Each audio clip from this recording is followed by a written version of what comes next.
Hey, good morning. I'm Ed Smith. I'm your guest host for Lights, Camera, and Clicks. And with me today is the host of the show, Matt Smith. Hey, Matt, how are you doing today? I'm okay. You're doing all right? Yeah, thanks for having me. So, I understand we might be buying some new software to do these We've live, used OBS in the past, and it's just not working very well OBS with Facebook. That probably stands for something, but Probably, I yeah, don't know what it is. so what do you do here, Matt? I do a little bit of everything here at Edit House Productions. In the last couple of weeks, I've been doing a lot of stuff with Trade Desk, Right. Our demand side platform for what we're doing for programmatic display and OTT advertising and things like that. So you're the production manager, you're the chief operating officer, and you're an owner. As well. So I guess generally I try and make sure that everything goes smoothly and that things don't burn down to the ground, the building doesn't catch on fire, things like that. We hope that doesn't happen. No, it would never. So I'm interested, Matt. I don't know if I've ever asked you this, but what's your earliest memory of working in this field or being around, being around television? Because that's where we started. We started with television production years ago. But what's your earliest memory? Because I remember you in the playpen in the edit suite. So I remember one of our clients. They're a window company. And I remember going on shoots and setting up lights and tripods and camera and stuff like that. That was back in the day of the beta cam early on. Yeah. Before we went HD. Yeah. We were definitely linear at that time. Your first shoot was with New Mexico Bank and Trust. So, and you were 9, and I took you on that shoot, and you already understood 3-point lighting. So for the folks at home, 3-point lighting is a key light, fill light, and a backlight. But they're at certain proportions to each other as far as intensity is concerned. And you already knew the setup of that at 9 years old. So yeah, I picked it up, and I always had an interest in continuing to learn the different aspects of production and really try and master everything.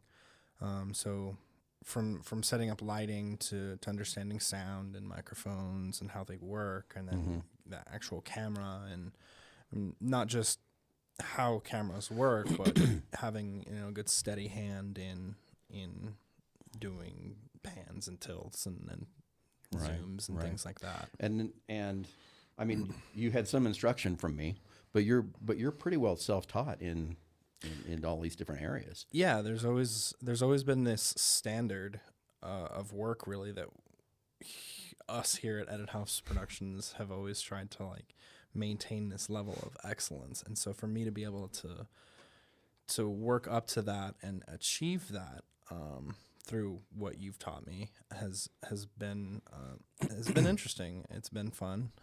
There's always a challenge, but I think once you kind of get it, you understand how things should look, as far as camera angles and lighting and things like that. Yeah, I think that once you master whatever it is, if it's going to be the television camera, if it's going to be software, once you sort of master the interface, then you're able to. It kind of becomes an extension of yourself. Yeah, and that's true a lot in how the cameras operate. We started with the Betacam and actually recording on Betacam tape to going to HD and recording on a disc. Then we upgraded cameras and recorded on little HDV tapes. So it was all very linear, and ingesting those tapes and things, it was live. So you basically played back the tape in a deck and then recorded it into the computer. And a lot's changed since then. I mean, it hasn't really been that long. It's been 15 years since we really kind of changed and have digital files that we just copy off of a card. Now with our latest cameras, it's this little card, about an inch an inch big that records 45-minute timed intervals of 4K footage. And that presents its own challenges, though, because that media is volatile, and so you have an entire process of trying to keep all that material backed up. Yeah, and now you don't have a physical copy of a tape that you can just keep in storage or something like that. Because of the cost of these little cards, they're about $400 for this little card. And each one holds 45 minutes of 4K footage, but because of the cost of it, it's not really something that we can just save and keep a hard copy of. So we're continuously backing up footage onto little SD cards, and then we have a LTO tape storage that we're actually backing things up onto. So it gets backed up really 3 to 4 times in different manners, whether it's through our server or whether it's SD cards, or if it's actually the linear LTO tape. It gets backed up in a lot of different ways. So you're proficient in operating the television camera, in ingesting the footage, backing up the footage, editing, animating, sweetening sound, colorizing, all of these different aspects, and then you also move that material into OTT and streaming through Trade Desk, and so this like the entire process. So the kind of the progression I really learned from the beginning, lighting and sound, and then camera work and stuff like that, and then I got into editing in Final Cut. I think it was Final Cut 6 that I really kind of first started in. Played around with that for a couple of years back when we had the Rio Vision contract with the city of Rio Rancho, and did those classes and the actual TV station. I would create promos for that in Final Cut with different graphics, and so that's kind of where I learned the basics of editing and how things worked. This was probably 12, 13, no, longer than that. How many years ago was that? Or what year are we in? Wow. Right now? I started a contract with the city of Rio Rancho teaching the classes for public access back in 2001, 2002. So I mean, it was kind of in that neighborhood, but I think you probably started in 2004, 2005-ish. Yeah, I think in editing to 2005, 2006 in Final Cut. So I kind of got my hands wet with Final Cut. Didn't really learn too much about After Effects until right around 2010, 11, when I became the full-time editor for Edit House Productions after we lost one. We didn't lose him, but he just... so that's when I kind of really became more involved in editing, becoming the full-time editor, doing broadcast commercials and documentaries and things like that. So it forced me to be at a higher level than just creating little promos and things like that for RioVision. That's when I really started to look into After Effects.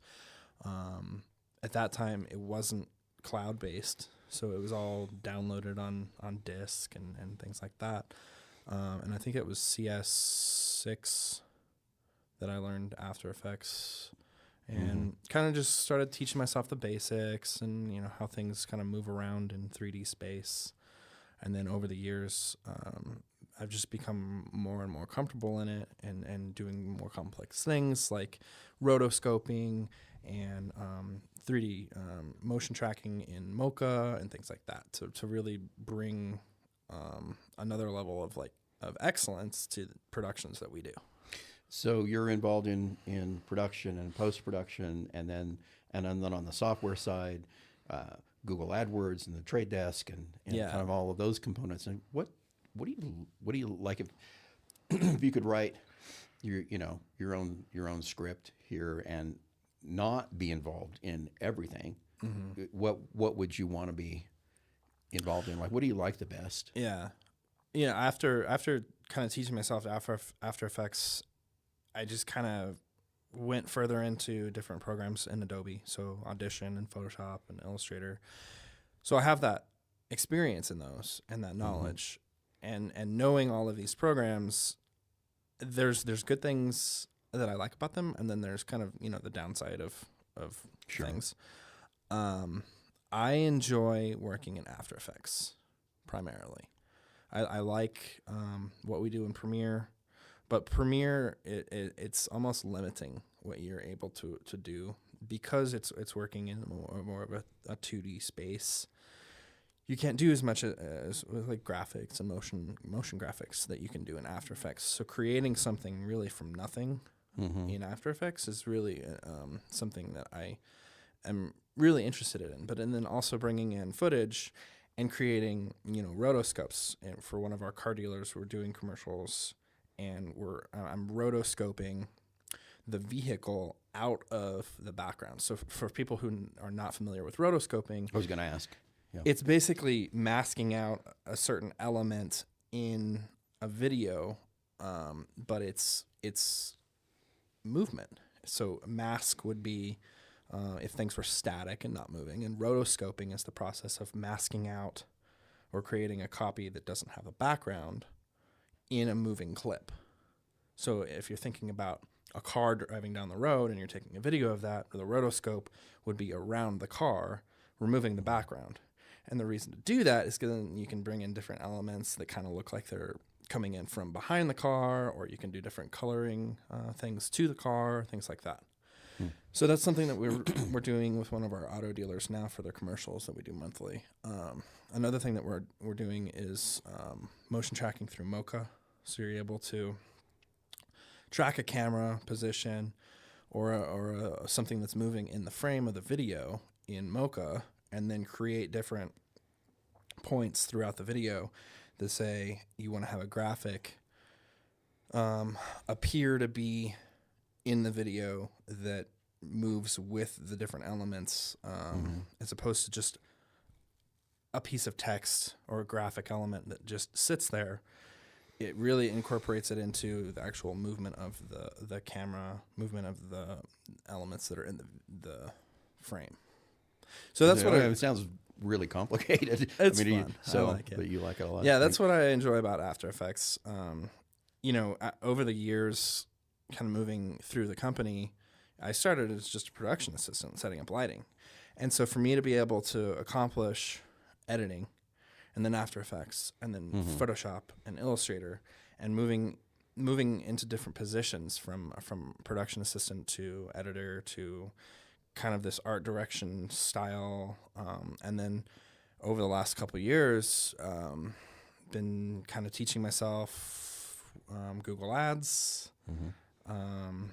That's been interesting because it's a totally different animal than everything prior had been creative, right? We're creating something with Final Cut or Premiere Pro or After Effects, or we're doing something with cameras or lighting. And in Google Ads, it's you're data. Using a completely different side of your brain. It's data and it's numbers and it's reviewing kind of the performance and seeing what can be adjusted to make things better. So it's like you said, it's a completely different side of your brain, and I enjoy that also. It's just a different type of enjoyment. Yeah. Well, I mean, I think it's like the satisfaction of being able to see numbers move in a positive direction for our clients to be able to be able to say and prove on paper this is the improvement that we're seeing in your campaign. This is we're this much more efficient. Your cost per conversion has gone down.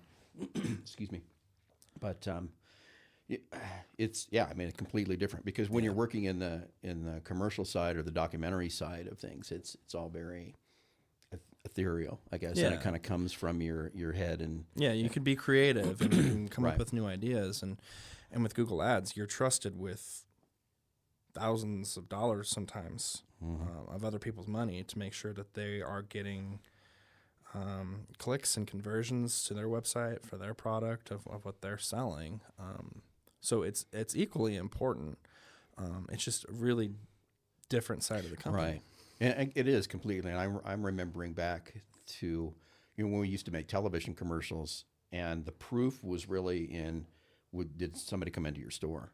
Yeah. And so it was all very, it was kind of just up to the shop owner, if you will. Yeah. Like, If well, you're seeing we ran the traffic. commercial and people were talking about it, and that was your measurement of success. Yep. Right. But It's now completely changed. now it completely changed, because now we can measure people who come into a store after they've seen our ad, as well. So it's just, it's crazy. Well, and the targeting is just incredible. What I was working in earlier this morning was building a specific audience for one of our clients who is selling baby chicks. It's February. We're getting into early spring, and they're Right. selling baby chicks. And so identifying a specific type of person who would be interested in buying baby chicks, we're creating that audience of people who have that interest or intent in that kind of a purchase, and then we're putting a display ad Right. or a video in front of them for consideration, and then hopefully a conversion. Yeah. But not to get too far off track, but we were talking about another one of our clients. It's the Gathering of Nations is one of our clients, and we're geofencing events that are happening around the world. So Yeah. the geofencing is where you can include just a very tight circumference around a venue, like say 500 meters around the Berlin, Germany Gems show. It's just crazy. The targeting capabilities that we have now, not in just audience building, say people who might be interested in owning a baby chicken, that's a thing that you can target. But then you can also target just a super granular area of geography Right. in this geofence. It's not just based on zip code anymore or city. Now you can target, Allegiant Stadium in Las Vegas for the Super Bowl, Right. and put ads around that for people who are interested in baby chicks, I guess. Right. Or I wonder if you could target Karen Fitzpatrick, from former owner of Harris Jewelers, because she has chickens. yeah, I bet you just can. send maybe her, they're just maybe text she and her Mark are some baby watching. pictures of So, chicks. thinking back on all of the years that you have been with Edit House, and what would and you asked me this question too, so it's back at you. What's your proudest moment, do you think? There's been a lot. I'm proud to have been able to accomplish what I've been able to. In the aspect of learning, there's been a lot of kind of curveballs that I've kind of thrown myself into in production, right? Taking on editing and learning different platforms and styles of editing, right? I mean, there's different styles of editing. There's news, and there's documentary, there's commercial. So learning the difference in that and how it's effective in different ways has been really interesting. So I'm proud of what I've learned and what I'm able to contribute to the company. I'd say project-wise, what I'm most proud of is probably our work for New Mexico State Police. We did a lot of commercials for them, and we were able to spend a lot of time with a lot of the officers and do different things with their specialty teams for their helicopter, with their SWAT team, with their patrol officers, and their bomb guys, which was just awesome to be able to be out in this Yeah, it's kind of fun to blow stuff up. Isn't remote location with GoPros and cameras, and all of a sudden there's this giant explosion.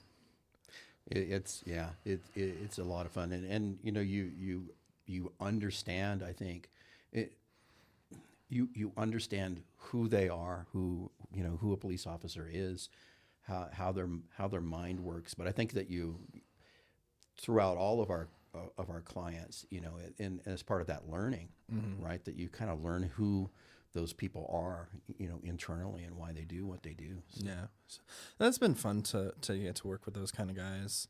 Other projects, I always enjoyed the Malloy Dodge commercials where we'd have like animals or like livestock. Right, One and then year back to the chickens. Yeah, there was always Margot the chicken, Yeah. Which interestingly enough was my in-laws' chicken. Margot is technically no longer with us. we don't let people know that though. No. But Margot was retired from the Malloy Dodge commercials Mhm. after a couple of years. But we did have pigs and goats. We had a and- tortoise. Yeah, I think one time we even had like a llama or an alpaca. That We had a got from- horse. Yeah, Max Wade Max brought a Wade, horse to that's us. right. Yeah, Max Wade with galloping. we turned a Goat horse pumpkin into a Dodge patch. Charger, I think. That's Or a- right. Or yeah, or a truck. I don't remember. yeah. But, We it had was- we had Max Wade on a horse, and then After Effects we did the little lightning out of Nick's fingers and. Yeah, that wasn't real lightning. No. But it's been fun to be able to do different projects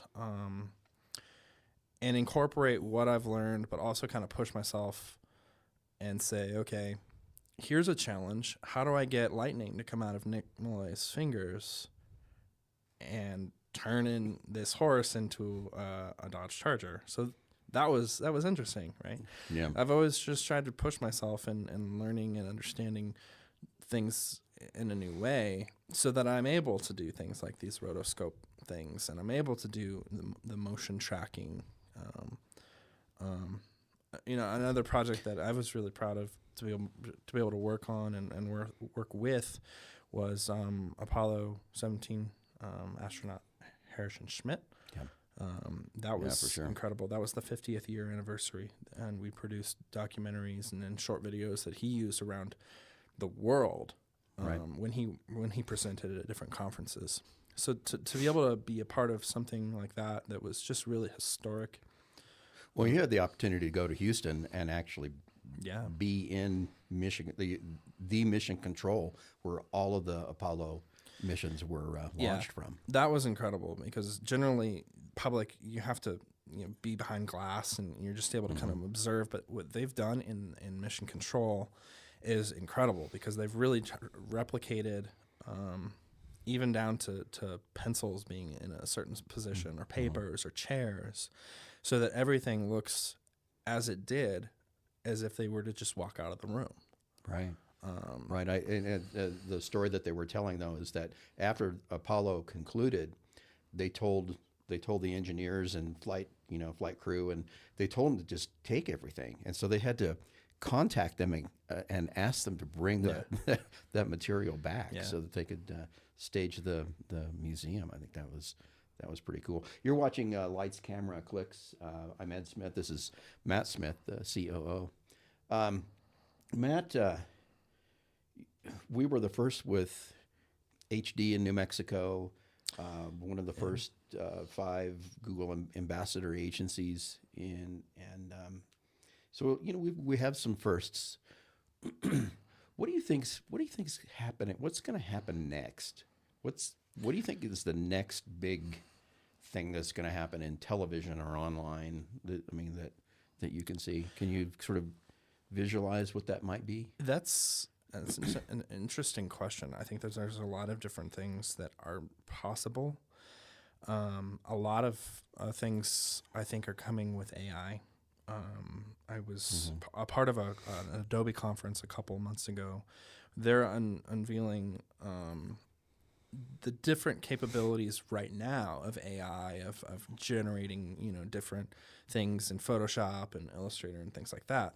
I think what's next in the coming years is that ability to bring AI generative images or even video into Premiere Pro and into After Effects. So if you're looking for a stock video of a mountain landscape, well, who's to say a year from now you're not able to type into an AI command, bring this video clip and make it a sunset now. Right. And put a little bit of snow on the top of the mountain. Yeah. Last year we went to the National Association of Broadcasters conference, and we talked about a new television standard called ANSI 3.0 Next gen, that's right. and next gen. So, and we're gonna, well, I mean, we're scheduled to go again this year. I mean, I wonder where we are with that. If you could talk a little bit about what that means for broadcasting. So the next gen idea is, I think, really smart, but at the same time, it's already happening.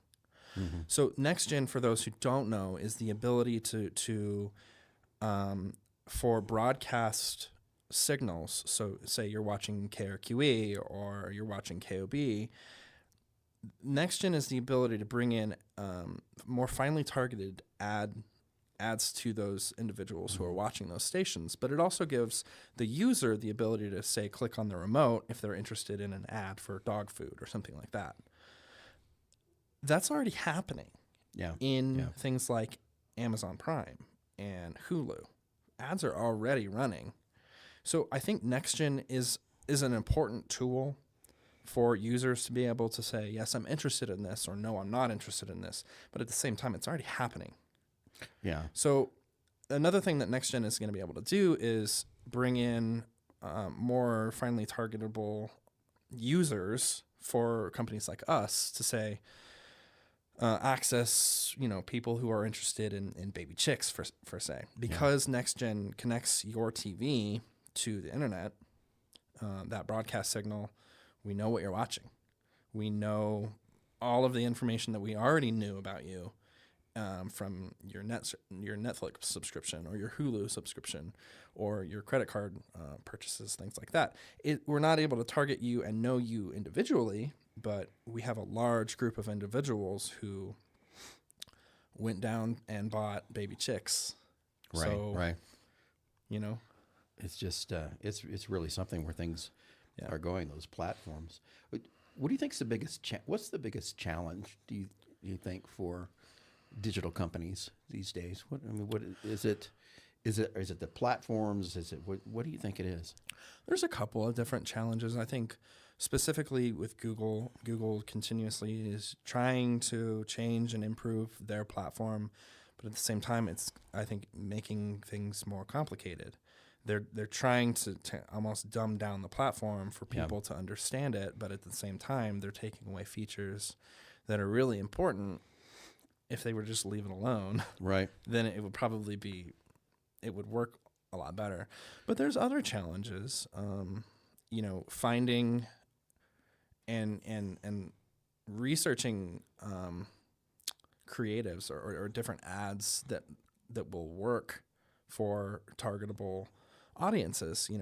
Somebody who's interested in buying baby chicks is a completely different consumer than somebody who's looking to buy a Dodge Charger, right? So creating those ads differently in a compelling way that can engage those potential customers is a challenge, I think.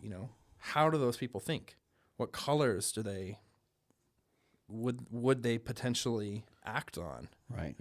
Should we create an ad in purple and target a certain percentage or population of people based on that, or should we do a different split test and see if green works better? Yeah, interesting stuff. You're watching Lights, Camera, Clicks with Ed and Matt from Edit House Productions and Ad House Advertising. If you have any questions, go ahead and type them in. And I don't have Facebook up right now, but so maybe James could relay the questions to us. So, what projects we have coming up, Matt? We have a lot of projects coming up. We're working on something right now, a large project for the school district. Sure.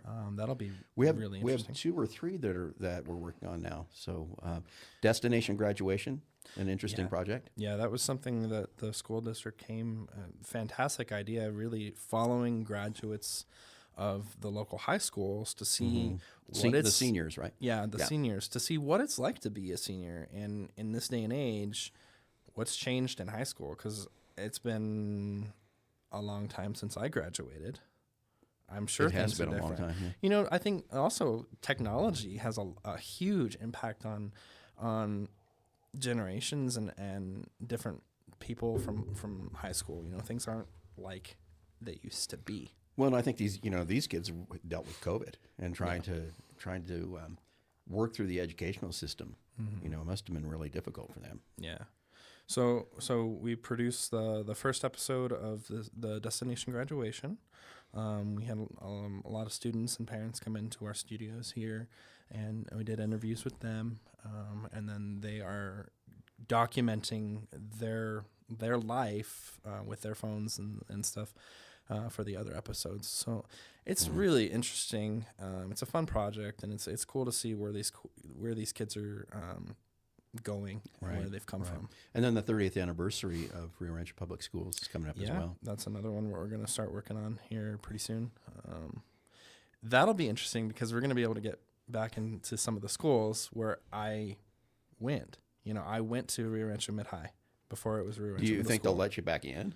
Probably not. No, no. I went to Rio Rancho High School. I went to Independence High School. So to be able to be back in some of these schools in this capacity is going to be really cool to see kind of how things have changed and different. Yeah. Other projects we're going to be working here in the next couple of weeks for a national injury attorney who's based here in New Mexico.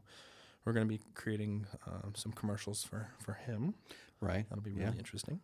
A lot of cool things going on. We're also hosting Legislative Day here at Edit House. That's right. Coming up on I believe the 20th of March.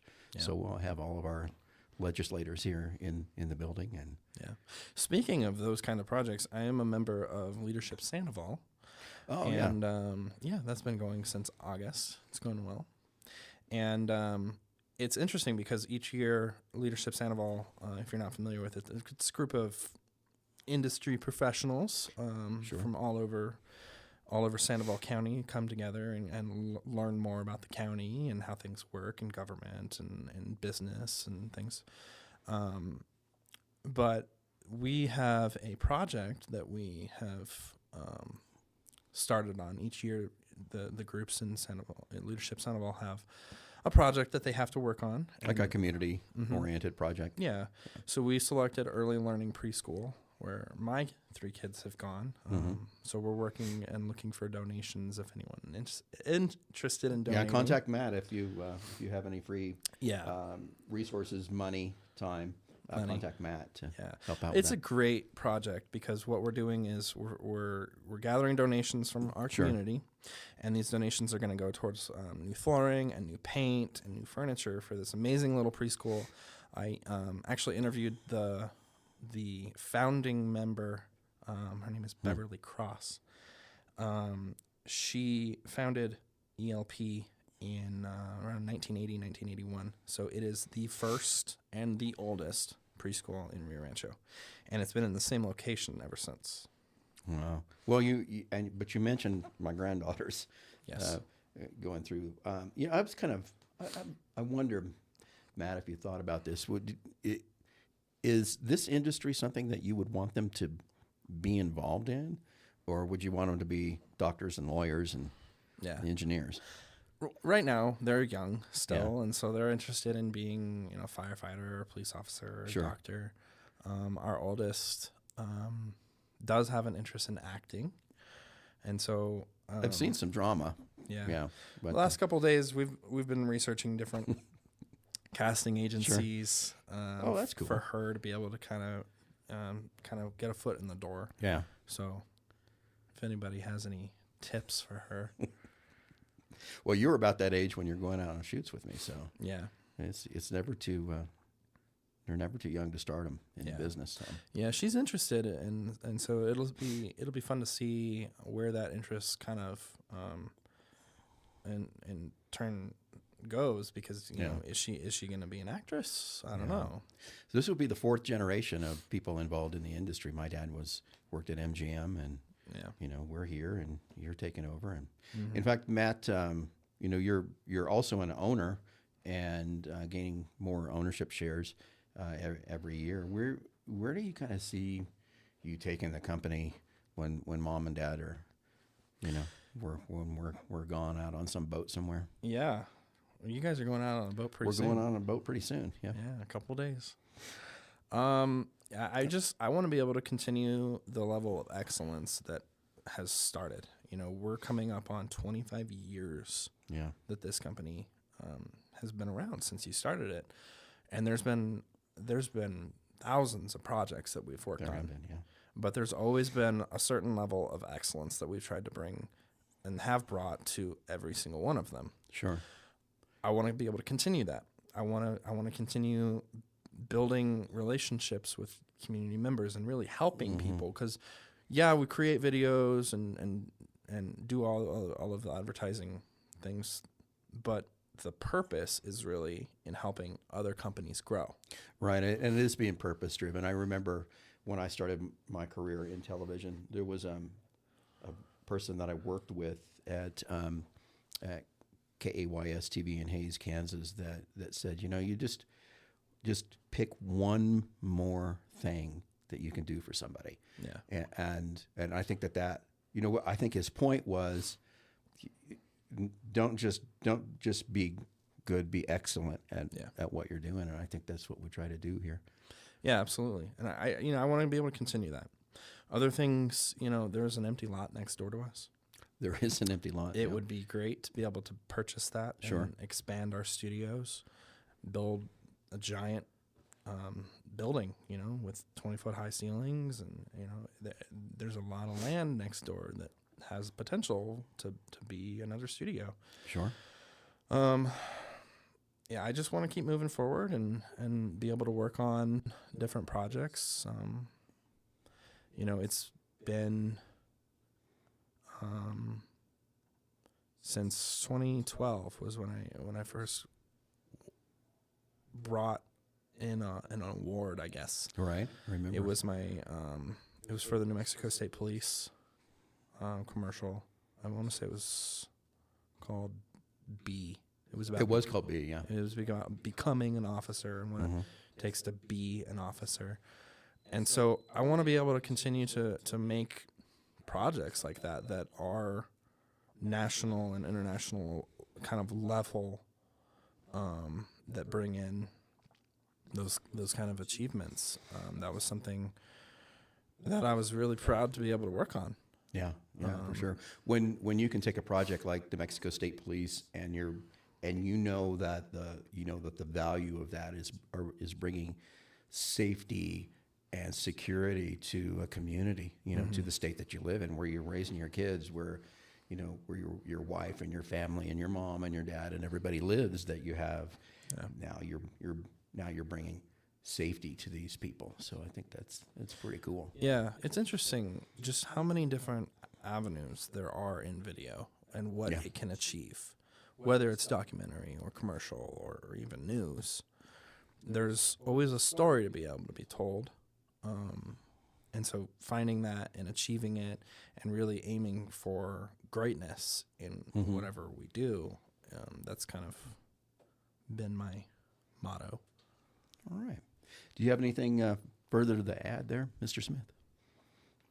Not that I can think of. You have anything you want to? It's a pleasure to come to work. I think that this is a great place to be. It's every day is different.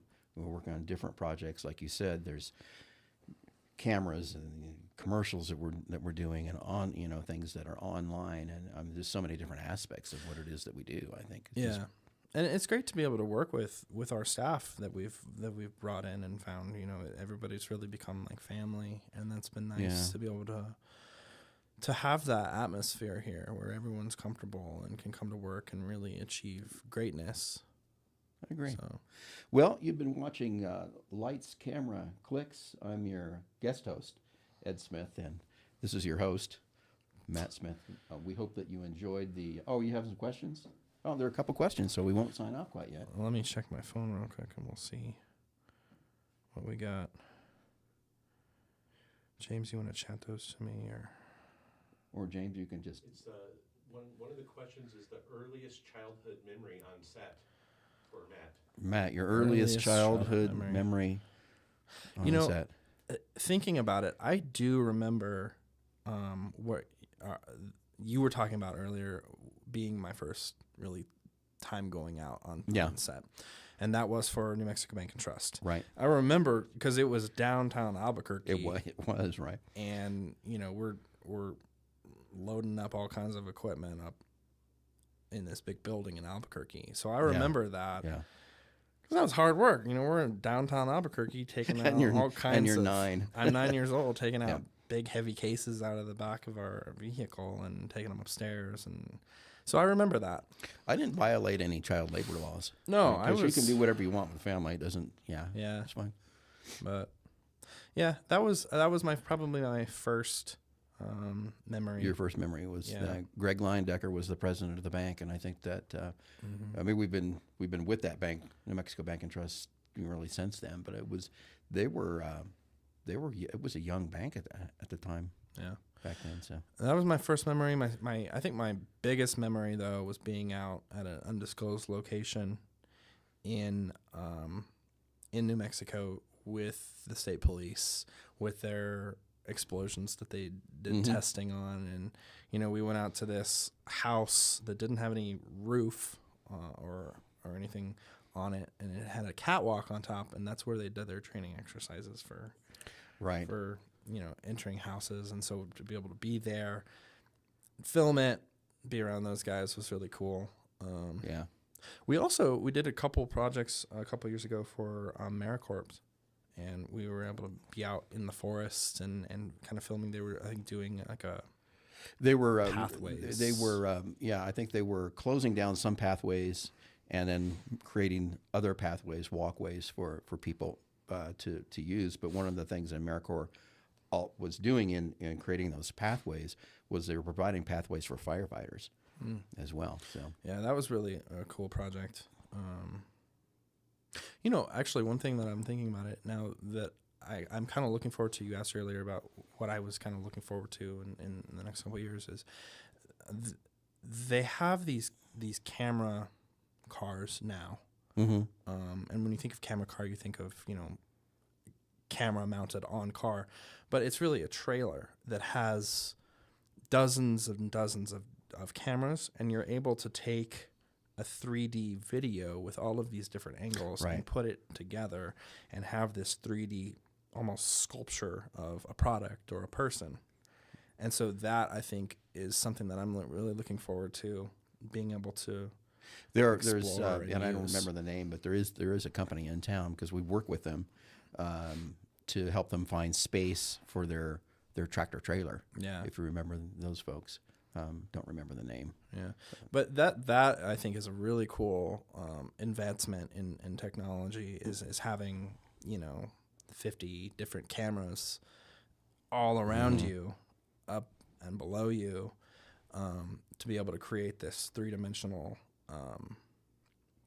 video. Yeah, that's sounds really incredible. James, are there any more questions over there? One more question. One more question. Was there any other highlights that you can speak about in your career, Matt? Were there any other highlights that I can speak of? Highlights that I've kind of had, I have won 13 national and international awards for video production, ranging from editing to lighting to general production. Some of them we mentioned were for New Mexico State Police. There were some for Haven House. We did a documentary for them. That one for lighting. We did one for... we have some religious programming as well, I think, too, that you've won awards for. And then there was another one for Southwest Training Consultants. Their video one. Other achievements, I've done and taken the Google assessments for becoming a partner for Google Ads, video, things like that. Some pretty rigorous testing involved in that. So that's another achievement. Yeah, but done some great things here, Matt, and we've got a great future ahead of us here as a company, and you as an individual, and us as a team. So you've been watching Lights, Camera, Clicks right here on the Edit House Productions YouTube page and Facebook page, and we're glad that you joined us, and we'll see you next week. Yeah, we're Is it gonna next week? we're Okay. gonna continue to make these. We were gonna do this episode last week, but I was sick with the horrible flu, so we're gonna continue to make these. Hopefully, get them to about once a week, and just continue to do different topics. You know, What's the topic next week? I have no idea. That's a great Okay, all question. right. So, well, I think you should interview James. James, you look like you need to be interviewed. Yeah, he does. Yeah, he looks great over there. He does. But yeah, we're just going to continue to find different topics. If people watching have ideas or questions that we can turn into a topic on a video, definitely post them, comment. We'd love to sure. hear them. We'll continue to make these and Sounds great. see what All right. happens. Well, thanks for joining us. We appreciate it.